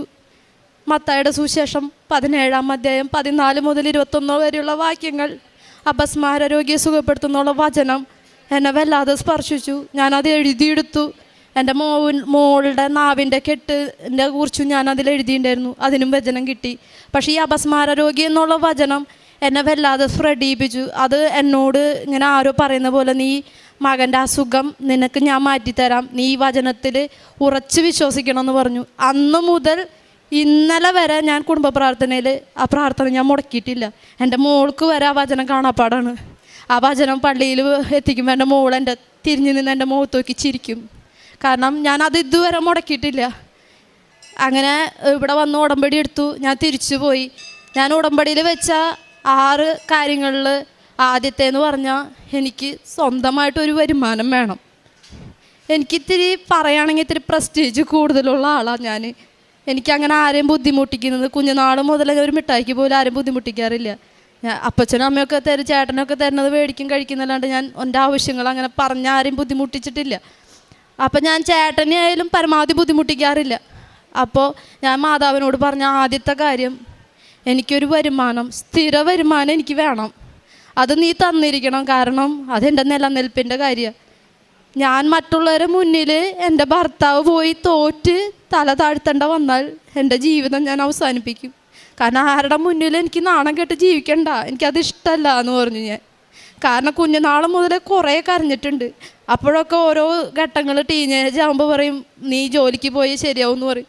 ജോലിക്ക് പോയി തുടങ്ങി കഴിഞ്ഞപ്പോൾ പറഞ്ഞു, കല്യാണം കഴിഞ്ഞാൽ നിൻ്റെ എല്ലാ പ്രശ്നങ്ങളും മാറുടി, നിൻ്റെ സന്തോഷം കിട്ടുന്നു വിചാരിച്ചു. അത് വിചാരിച്ച് വിവാഹം കഴിച്ചു. ഭർത്താവ് ഞങ്ങൾ തമ്മിൽ കുറച്ച് ഇണക്കങ്ങളും മണകളുണ്ടെങ്കിലും ആളാണ് എന്നെ പകൽ വെളിച്ചം കാണിച്ചു തന്നത്. അതുകൊണ്ടാണ് എനിക്ക് ഇത്ര സങ്കടം. കാരണം ജോലിക്ക് പോവും, കാലത്ത് 9 മണിക്ക് ജോലിക്ക് അല്ലെങ്കിൽ 8 മണിക്ക് പോവും, വൈകിട്ട് 6:30 ആകുമ്പോൾ വീട്ടിലെത്തും. ഞാൻ പകൽ വെളിച്ചം കണ്ടിട്ടില്ല. സൺഡേസ് ഞാൻ +1 +2 ഡിഗ്രി ഒക്കെ പഠിക്കാൻ പോയി. അതുകൊണ്ട് സൺഡേ എന്താണെന്ന് ഞാൻ അറിഞ്ഞിട്ടില്ല. അങ്ങനെ ഞാൻ മാതാവിനോട് അത് ആദ്യം വെച്ചു. രണ്ടാമതായിട്ട് എൻ്റെ മോൻ്റെ രോഗം മാറ്റി തരണം. കാരണം എൻ്റെ മോനൊരു ഓട്ടിസം രോഗിയായിട്ടോ അല്ലെങ്കിൽ വളർച്ചയില്ലാതായിട്ടോ എനിക്ക് കാണണ്ട. ഞാൻ നിന്നോട് ചോദിച്ചു മേടിച്ചതാണ് എൻ്റെ മോനെ. എനിക്ക് അവനെ പൂർണ്ണ സൗഖ്യമായിട്ട് എനിക്ക് കിട്ടണം. കാരണം അവനെ വയ്യാണ്ട് ആയി കഴിഞ്ഞാൽ എനിക്ക് മുന്നോട്ട് ഒന്നും ചെയ്യാൻ പറ്റില്ല, ഞാൻ തളർന്നു പോവും. അതുകൊണ്ട് അവനെ സ്റ്റേബിളായിട്ട് എനിക്ക് തരണമെന്ന് ഞാൻ പറഞ്ഞു. അത് 2ാമത്തെ ഉടമ്പടിയായിട്ട് വെച്ചു. 3ാമത്തെ ഉടമ്പടി എൻ്റെ ഭർത്താവിൻ്റെ ഏറ്റവും വലിയ സ്വപ്നമായ ഭവനം. അങ്ങനെ അവൻ്റെ ഉടമ്പടി അവൻ്റെ വെച്ച് ഞാൻ തിരിച്ചു പോയി. എനിക്കെന്നെ അതിശയമാണ്. അവൻ പതുക്കെ റിക്കവർ, അവൻ നടന്നു, ഒറ്റടി വെച്ചു, പിന്നെ സംസാരം വന്നു, അവൻ നല്ല ആക്റ്റീവായി. അപ്പോൾ എനിക്കെന്നെ അതിശയമായി. പതുക്കെ ആയി. ഞാൻ ഡോക്ടറെ കാണിച്ചപ്പോൾ ഡോക്ടറും പറഞ്ഞു അവന് നല്ല മാറ്റം ഉണ്ടെന്ന് പറഞ്ഞു. അങ്ങനെ അവൻ്റെ മരുന്ന് നിർത്തി. മരുന്ന് ഡോക്ടർ നിർത്തിയതല്ല, ഞാൻ നിർത്തിയതാണ്. ഞാൻ ഡോക്ടറോട് അങ്ങോട്ട് പറഞ്ഞു, എൻ്റെ മോന് ശരിയായി ഡോക്ടറെ, ഇനി മരുന്നിൻ്റെ ആവശ്യമില്ല. കാരണം അവൻ 5 വയസ്സ് വരെ മരുന്ന് എടുക്കണം എന്നാണ് ഡോക്ടർ പറഞ്ഞത്. ഞാൻ പറഞ്ഞു വേണ്ട, എൻ്റെ കയ്യിൽ ഇപ്പോഴും ലാസ്റ്റ് ഡോക്ടർ അവൻ്റെ മരുന്ന് കണ്ടിന്യൂസ് കൊടുത്തായിരുന്നു. നിർത്തിയ മരുന്ന് നിർത്തിയിട്ട് എന്നോട് പറഞ്ഞു, അവനെന്തെങ്കിലും നല്ലോണം പനിയൊക്കെ വരുമ്പോൾ ഈ മരുന്ന് നീ മറക്കാതെ കൊടുക്കണം, കാരണം ഇനി അവനൊരു ഫിക്സ് വരാൻ പാടില്ല, അവനിപ്പോൾ ഓക്കെയാണ്, ഇനി നമുക്കതിനെ അവന് വിട്ടു കൊടുത്തോടാന്ന് പറഞ്ഞു. എൻ്റെ ഭർത്താവ് മരിച്ചിരിക്കുന്ന സമയത്താണ് ഇതൊക്കെ സമയം. അപ്പോൾ ഡോക്ടർ എന്നോട് നല്ല ഇതിൽ പറഞ്ഞു. അപ്പം ഞാൻ, ഇല്ല ഡോക്ടർ, അവന് മരുന്ന് വേണ്ട, എനിക്ക് ഉറപ്പാണ് അവൻ്റെ രോഗം എൻ്റെ അമ്മ മാതാവ് തൊട്ട് സൗഖ്യപ്പെടുത്തി. അതിന് മുന്നേ ഞാനിവിടെ വന്നിരുന്നു. ഞാൻ ഈ തിരക്കിൻ്റെ ഇടയിൽ എനിക്ക് അത്രയും വയ്യെങ്കിലും ഞാൻ അവിടെ വരി നിന്ന് മോൻ്റെ ഈ രോഗത്തിൻ്റെ ഇതൊക്കെ കാണിച്ച് ഇവിടെ വന്നു. ജോസഫ് അച്ഛനെ കണ്ടതും എനിക്ക് കിട്ടിയ സമാധാനം എന്താണെന്ന് എനിക്ക് അറിയില്ല. വന്നു, അച്ഛൻ അവൻ്റെ തലയിൽ തൊട്ട് സൗഖ്യപ്പെടുത്തി, അവൻ്റെ കവിള് തട്ടിയിട്ട് പറഞ്ഞു, ചിരിച്ചു, ഒന്നും പറഞ്ഞില്ല, ചിരിച്ചു. എനിക്കതിൻ്റെ അർത്ഥം സത്യമായിട്ട് അറിയില്ല. ഞാൻ ചോദിച്ചു, എന്താ അച്ഛൻ അങ്ങനെ ഒന്നും പറയാതിരുന്നേന്ന് വിചാരിച്ചു. ആ കാശുരൂപം തന്നു. അന്ന് ഇവിടുന്ന് ഇറങ്ങുമ്പോൾ ആ ചേച്ചി ഉണ്ട് എൻ്റെ കൂടെ. ആ ചേച്ചി എന്നോട് പറഞ്ഞു, ഇത് നിൻ്റെ കയ്യിൽ വെച്ചുകൊണ്ട് നടക്കാനുള്ളതല്ല, അവൻ്റെ കഴുത്തിലിടണം എന്ന് പറഞ്ഞു. അന്ന് മുതൽ ഇവൻ്റെ അസുഖം മാറി മാതാവായിട്ട് അവൻ്റെ കഴുത്തിൽ നിന്ന് ആ കാശുരൂപം ഊരി എൻ്റെ കയ്യിൽ വീഴണ വരെ ഞാൻ അത് ഊരിയിട്ടില്ല. അത് ഇട്ട് കൊടുത്തു. അന്ന് മുതൽ അവന് നല്ല മാറ്റമാണ്. അന്ന് മുതലാണ് അവന് മാറ്റം ഞാൻ ശ്രദ്ധിക്കാൻ തുടങ്ങിയത്. ഇന്ന് എൻ്റെ മോളേക്കാളും ആക്റ്റീവ് അവനാണ്. ഞാൻ ഒന്ന് കരഞ്ഞാൽ എൻ്റെ കണ്ണീരൊപ്പം അവൻ വരുമ്പോൾ എനിക്കുണ്ടാകുന്ന സന്തോഷം പറഞ്ഞറിയിക്കാൻ പറ്റുന്നതിനപ്പുറം. അച്ഛൻ പറയാതിരുന്നതിൻ്റെ കാരണം എനിക്ക് മനസ്സിലായില്ല. പിന്നീട് അച്ഛൻ എന്നെ ഉടമ്പടി ധ്യാനത്തിൽ, ഞാൻ ഉടമ്പടി ധ്യാനം മുടങ്ങാണ്ട് കാണുന്ന ഒരു വ്യക്തിയാണ്. എൻ്റെ മോള് വരെ എന്നെ ചീത്ത പറയും, കാരണം ഞാൻ ജോലി തയ്ക്കുന്ന സമയത്തൊക്കെ ഈ ധ്യാനമാണ് കേട്ടോണ്ടിരിക്കുന്നത്. പണ്ട് പാട്ട് കേട്ടിരുന്ന ഞാൻ ഇപ്പം ധ്യാനമാണ്. അത് 2017 മുതലുള്ള ധ്യാനങ്ങൾ ഞാൻ ഇപ്പോൾ കേൾക്കുന്നുണ്ട്, സ്ഥിരം കേൾക്കും. എനിക്ക് ധ്യാനം കേട്ടില്ലെങ്കിൽ തയ്ക്കൽ ശരിയാവില്ല. അങ്ങനെ ഞാൻ അച്ഛൻ്റെ ആ ഉടമ്പടി ധ്യാനത്തിൽ പറഞ്ഞു, അച്ഛൻ, ഞാൻ ഉത്തരം പറയാത്തവർക്കാണ് ഏറ്റവും കൂടുതൽ അനുഗ്രഹം കിട്ടാൻ പോണേന്ന്. അപ്പം എനിക്ക് മനസ്സിലായി, അതുകൊണ്ടാണ് അച്ഛൻ എൻ്റെ മോനോട് പറയാണ്ടിരുന്നതെന്ന് എനിക്ക് മനസ്സിലായി. ഞാൻ പൂർണ്ണമായിട്ട് വിശ്വസിച്ചു എൻ്റെ മോൻ്റെ അസുഖം മാറിയെന്ന്. ഞാൻ ആ മരുന്ന് തുറന്നു പോലും ഞാൻ നോക്കിയിട്ടില്ല. അതിനുശേഷം കുറേ തവണ അവന് പനി വന്നു, പലതരം അസുഖങ്ങളും വന്നു. പക്ഷേ ഞാൻ അവന് ആ മരുന്ന് കൊടുത്തിട്ടില്ല. ഇപ്പോഴും ആ മരുന്ന് എൻ്റെ അതിൽ കിടക്കുന്നുണ്ട്. അത് ജസ്റ്റ് ഞാൻ ഇവിടെ സാക്ഷ്യം പറയുമ്പോൾ കാണിക്കാൻ വേണ്ടി സൂക്ഷിച്ചു, അല്ലെങ്കിൽ ഞാൻ അന്നേ കളഞ്ഞേനെ. ഇന്നേ വരെ അവനൊരു അസുഖം വന്നില്ല.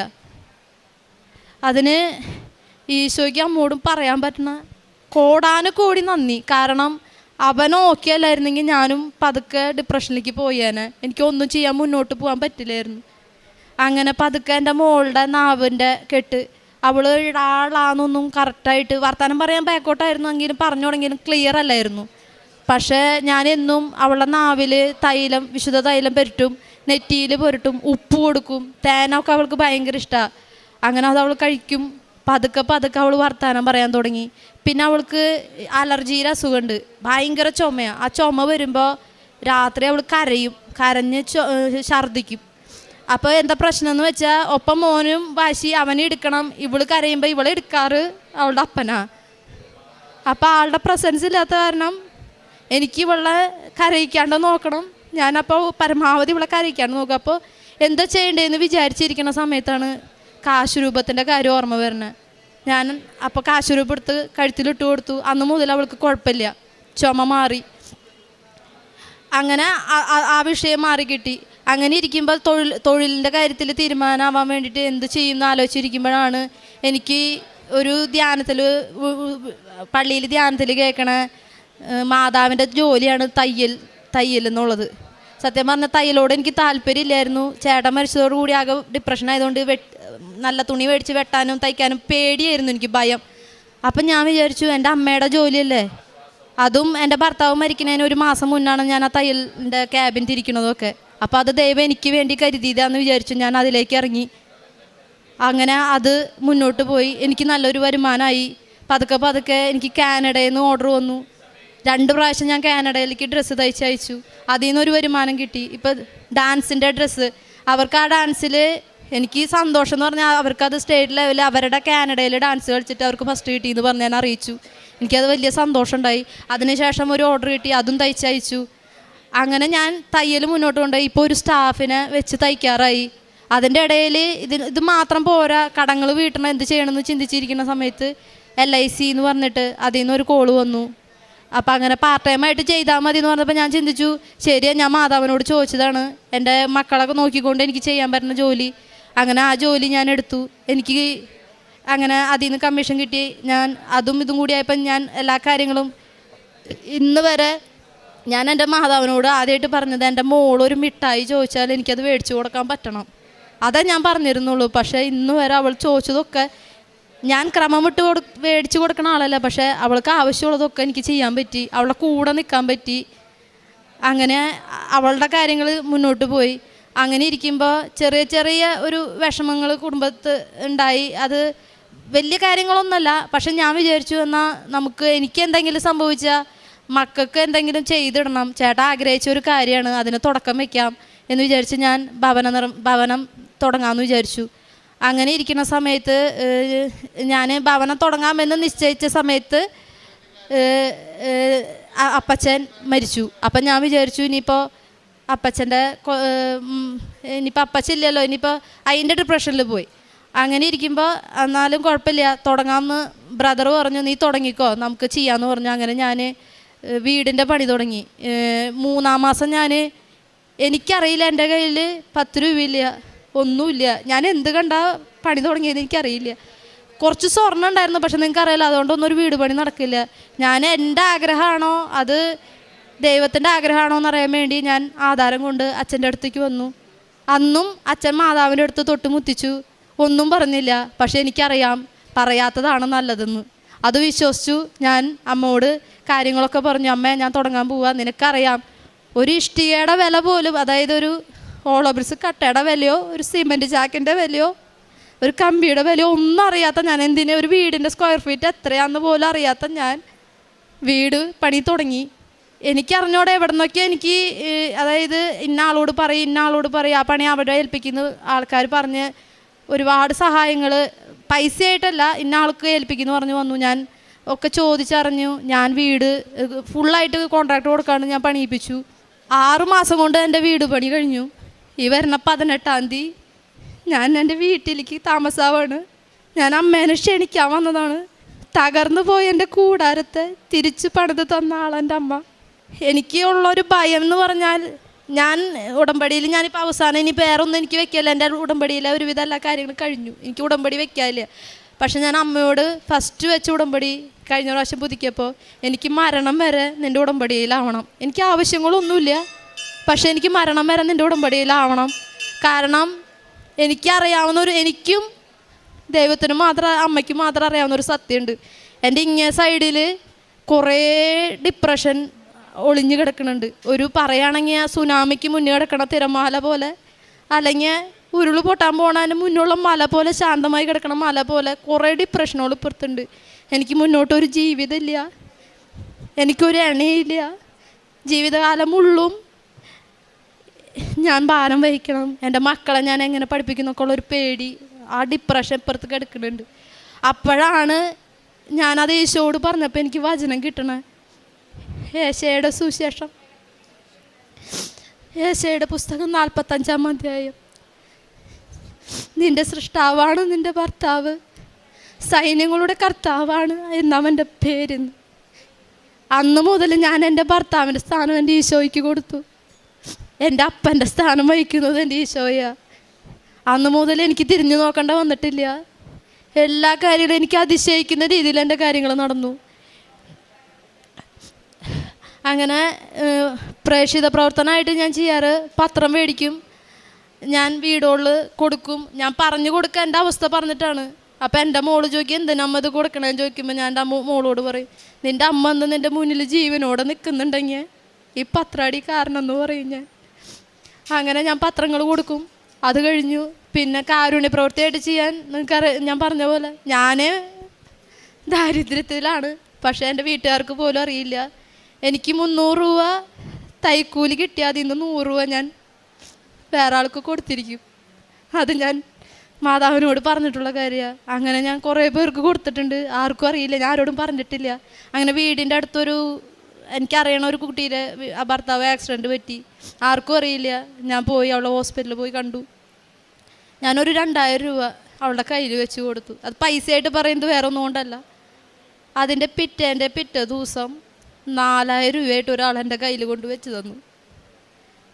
എനിക്ക് അന്നാണ് മനസ്സിലായ കൊടുത്ത ദൈവം നമുക്ക് 4 ഇരട്ടിയായിട്ട് തിരിച്ചു തരും. അന്ന് മുതൽ ഞാൻ സന്തോഷത്തോടെ കൊടുക്കാൻ തുടങ്ങി. ആദ്യമൊക്കെ ചെറുപ്പം മുതലേ ഞാൻ കൊടുക്കും, പക്ഷേ ഞാനത് എൻ്റെ ഒരു ഇതിലായിട്ടാണ് ഞാൻ കൊടുക്കുക. ഇപ്പം ഞാൻ എൻ്റെ ഈശോയുടെ ക്രെഡിറ്റിലായിട്ടാണ് കൊടുക്കണേ. ഞാൻ പറയും എൻ്റെ അമ്മ മാതാവ് തരാൻ പറഞ്ഞിട്ടാട്ടാ ഞാൻ തന്നെ. അപ്പോൾ അവരാരാന്ന് ചോദിക്കും, ഞാൻ അമ്മേനെ കുറിച്ച് പറഞ്ഞു കൊടുക്കും. നിങ്ങൾക്ക് പറ്റുന്നുണ്ടെങ്കിൽ പൊക്കോളൂ എന്ന് പറയും.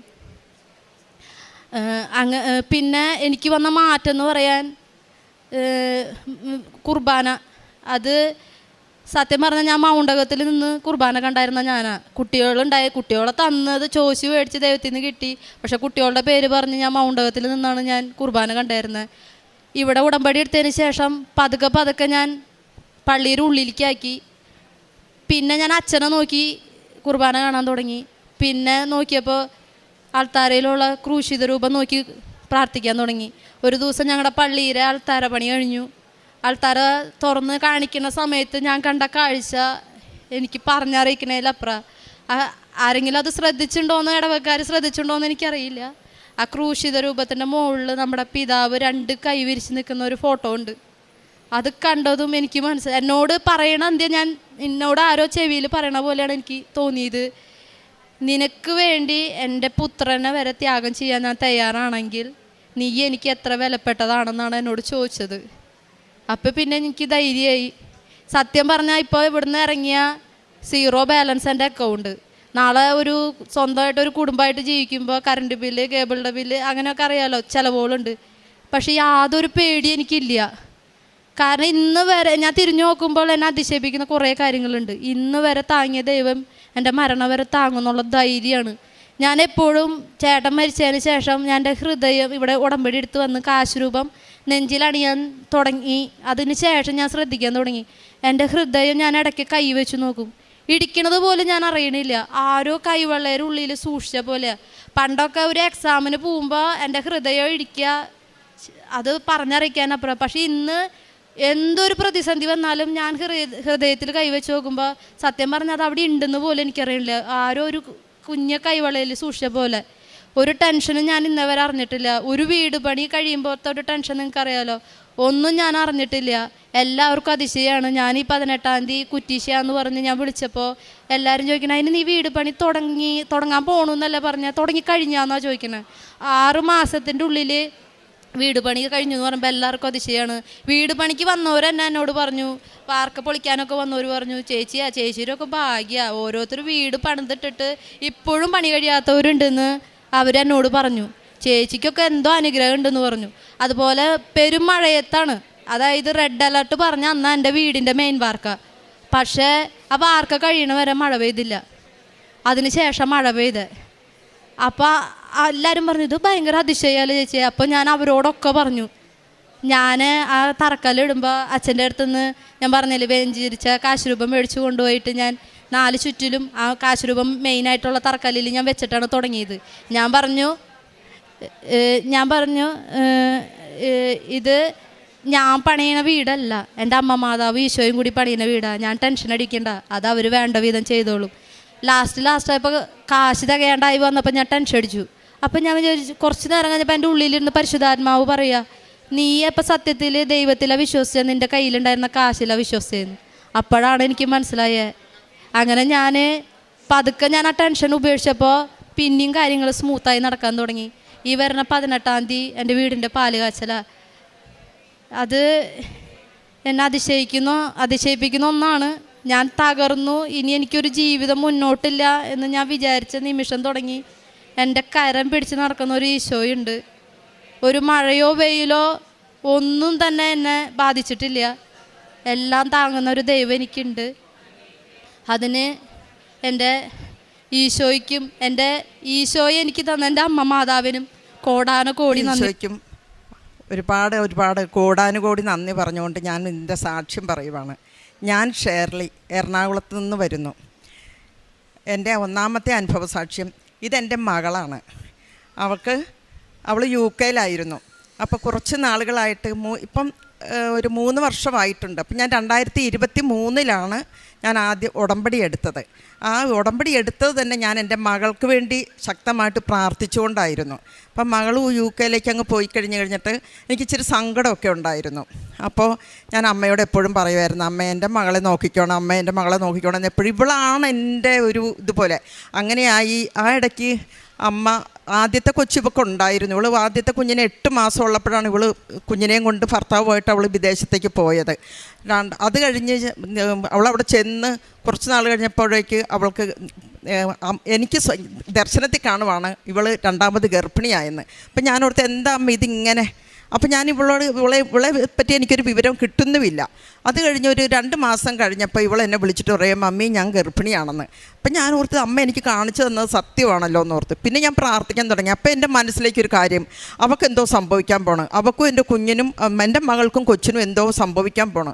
അങ്ങനെ ഒരു ടെൻഷൻ ആയപ്പോഴേക്ക് ഇതിനിടയ്ക്ക് ഞാൻ ഒരുപാട് പ്രേക്ഷിത പ്രവർത്തനങ്ങളൊക്കെ ചെയ്യുന്നുണ്ടായിരുന്നു ഒരുപാട്. അപ്പോൾ ആദ്യം തന്നെ എനിക്കിത് ഉടമ്പടി എടുത്തപ്പോഴേ എനിക്ക് അമ്മ കാണിച്ചു തന്നത് ഈ 2 വലിയ ചിറകുള്ള 2 മാലാഖന്മാർ ഇവിടെ വന്ന് ഇത് അപ്പുറത്തും ഇപ്പുറത്തും നിൽക്കുന്നതായിട്ട്, ഇങ്ങനെ പറന്ന് വന്ന് നിൽക്കുന്നതായിട്ട് എനിക്ക് ഫീൽ ചെയ്തിട്ടുണ്ട്. സ്വർണ്ണ കളറുള്ള ചിറകായിട്ട് വലിയ ചിറക്. അതങ്ങനെ ഞാൻ കണ്ടു. അപ്പോൾ ആരാധനയാണ് എൻ്റെ അടുത്ത് പറഞ്ഞിരിക്കുന്നത്. അപ്പം ഞാൻ ആരാധനയിലൊക്കെ കൃത്യമായിട്ട് പങ്കെടുക്കുമായിരുന്നു. എന്നാൽ കഴിയുന്ന പോലുള്ള പാവങ്ങൾക്ക് സഹായങ്ങളെല്ലാം ഞാൻ ചെയ്തുകൊണ്ടിരുന്നു. കരുണാലയത്തിലൊക്കെ പോയി അവർക്ക് വായിച്ചു കൊടുക്കുകയും അവർക്ക് ഇത് ശുശ്രൂഷിക്കുകയൊക്കെ ഞാൻ എന്നാൽ ചെയ്യാൻ കഴിയുന്നതൊക്കെ ഞാൻ ചെയ്യുമായിരുന്നു. അങ്ങനെ ഇരിക്കുമ്പോഴാണ് അമ്മ എനിക്ക് വേറൊരു കാര്യം കാണിച്ചു തരുന്നത്, എൻ്റെ മകളുടെ കുഞ്ഞിനെന്തോ സംഭവിക്കാൻ പോകണമെന്ന്. അപ്പം എനിക്ക് ടെൻഷനായി. അമ്മ എന്താ അമ്മ? പിന്നെ എനിക്ക് ഉറക്കമില്ല, സമാധാനമില്ല, വെള്ളം പോലും കുടിക്കാൻ പറ്റുന്നില്ല. പിന്നെ അപ്പോൾ ഇത് ഞാൻ പറഞ്ഞത് എൻ്റെ ഒരു 2 ഹൈന്ദവ സുഹൃത്തുക്കളോടും പിന്നെ എൻ്റെ ഒരു കസിൻ ചേച്ചിയോടുമാണ്. വേറെ ആരോടും ഞാനിത് പറഞ്ഞില്ല. ഇങ്ങനെ എന്തോ എൻ്റെ കുഞ്ഞിന്, എൻ്റെ മോൾക്ക് എന്തോ സംഭവിക്കാൻ പോണ്, അവളുടെ ജീവൻ എന്തോ ഒരു ആപത്ത് പോലെ. എനിക്കാകെ ടെൻഷനായി. അപ്പം ഞാൻ അമ്മയോട് ഇങ്ങനെ സ്ഥിരം പ്രാർത്ഥിച്ചുകൊണ്ടിരുന്നു. അതോടൊപ്പം തന്നെ ഞാനിങ്ങനെ ഒരു കാര്യം ചെയ്തു. എൻ്റെ പൊക്കിൾക്കൊടി ബന്ധമാണ് ഞങ്ങൾ അമ്മയും എല്ലാവരും ലോകത്തിൽ അങ്ങനെയാണല്ലോ, അമ്മയും മക്കളും തമ്മിലുള്ള പൊക്കിൾക്കൊടി ബന്ധമല്ലേ. അപ്പം അമ്മ എനിക്കിത് കാണിച്ചു തന്നത് അങ്ങനെ പറയാം. ആദ്യമായിട്ട് ഞാൻ അങ്ങനെ ഒരു സംഭവത്തെപ്പറ്റി ചിന്തിക്കുന്നത്. അപ്പം ഞാനിങ്ങനെ ഈ തൈലം, ഇവിടുത്തെ തൈലം എടുത്ത് എൻ്റെ പൊക്കിൾക്കൊടിയിൽ, എൻ്റെ പൊക്കിളിൽ ചുറ്റും പുരട്ടിയിട്ട് ഞാൻ കുരിശ് വരച്ച് വിശ്വാസപ്രമാണം ചൊല്ലി ഉടമ്പടി പ്രാർത്ഥനയും ചൊല്ലി. എന്നിട്ട് ഞാൻ പറഞ്ഞു, അമ്മേ ഇതെൻ്റെ മകളുടെ ഇതിലേക്ക് ഞാനിവിടെ പ്രാർത്ഥിക്കുമ്പോൾ എൻ്റെ മകൾക്കത് സംഭവിക്കണം.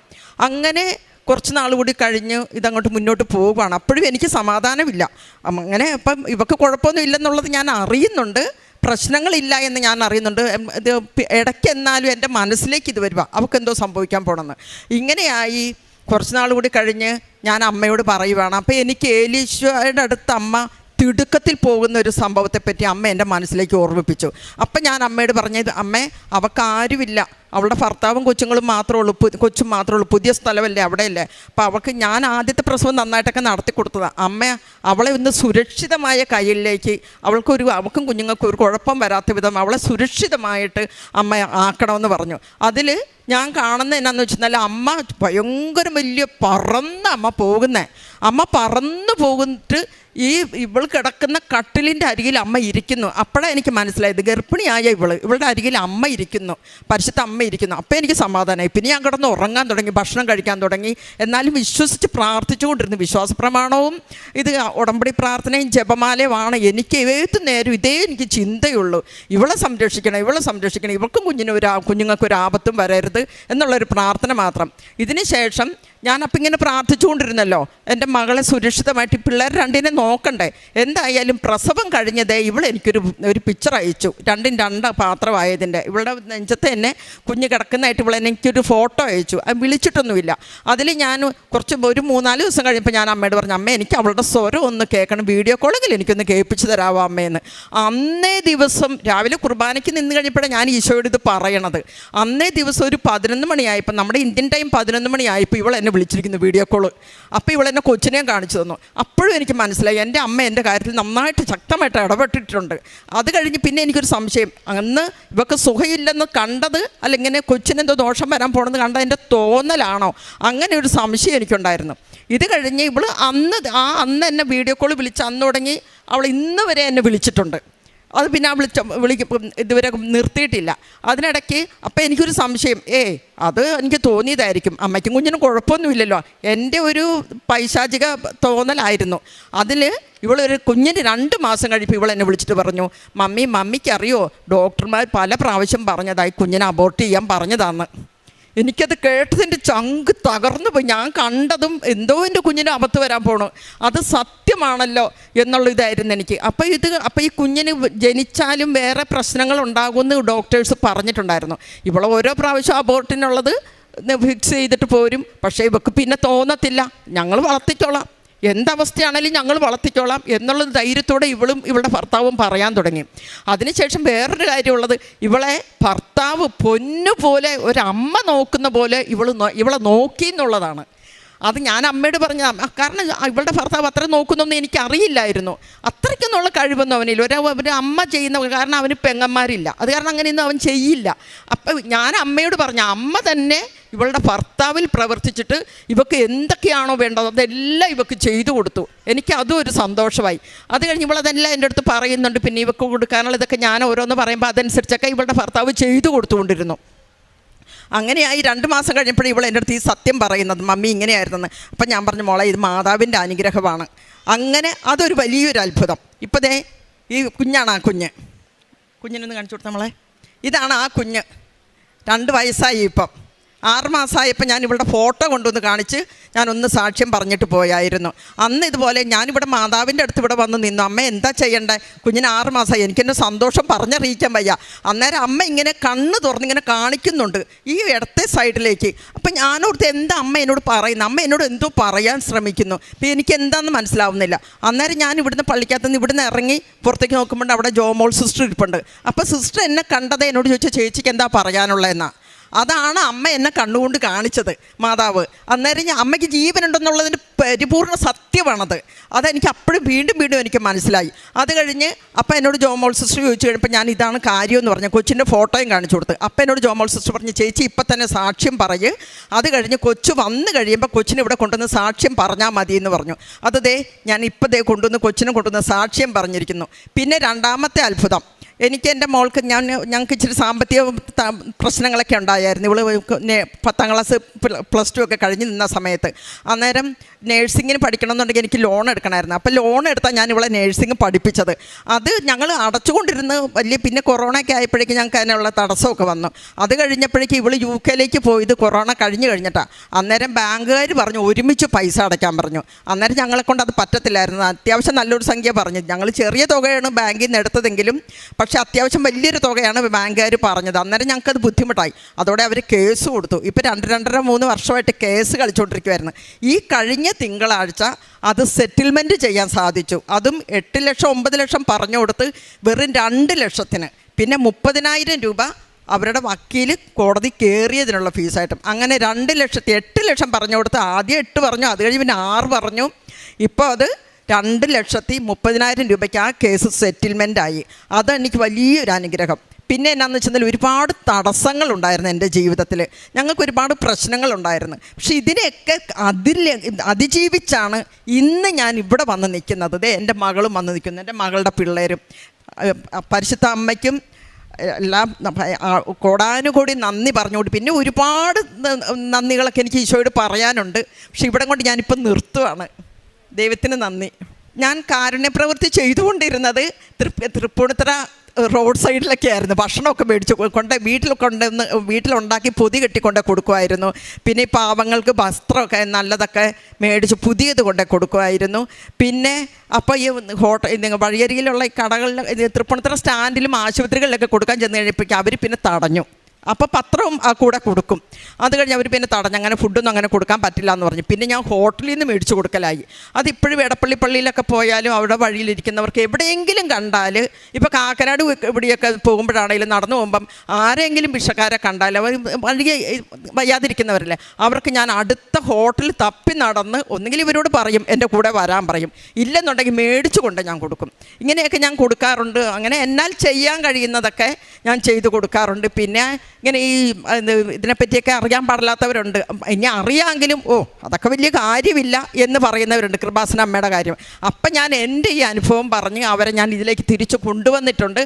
പലർക്കും ഞാൻ പറഞ്ഞതിൻ്റെ വെളിച്ചത്തിലും പിന്നെ ഈ പത്രം വായിച്ചാലും അവർ പറഞ്ഞു ഞങ്ങൾക്ക് പത്രം മാത്രമൊന്നും പോരാ, അനുഭവം കേൾക്കണം. അപ്പം ഞാൻ എൻ്റെ അനുഭവം പറയാറുണ്ട്. ഇന്ന് ഞാൻ എന്ന വ്യക്തി, ഷേർലി എന്ന വ്യക്തി ഇന്നിവിടെ നിൽക്കുന്നുണ്ടെങ്കിൽ ഈ പരിശുദ്ധ അമ്മ അതുപോലെ എന്നെ ചേർത്ത് പിടിച്ചിട്ടാണ്. ഈശോയ്ക്കും മാതാവിനും പിന്നെ യൗസേപ്പിതാവിനെ എനിക്ക് ഭയങ്കര ഇഷ്ടമാണ്. അവർ തിരുക്കുടുംബമല്ലേ, അവരോട് ഞാൻ യൗസേപ്പിതാവും മാതാവും ഈശോയും ഞാൻ ശക്തമായിട്ട് പ്രാർത്ഥിക്കുന്നതാണ്. എനിക്ക് ഒരുപാട് അനുഭവം കിട്ടിയിട്ടുണ്ട്. ഇനിയും അമ്മയുടെ അടുത്ത് ഞാൻ സാക്ഷ്യങ്ങൾ വെച്ചിട്ടുണ്ട്, അതിന് അനുഭവങ്ങൾ ആവശ്യങ്ങൾ വെച്ചിട്ടുണ്ട്.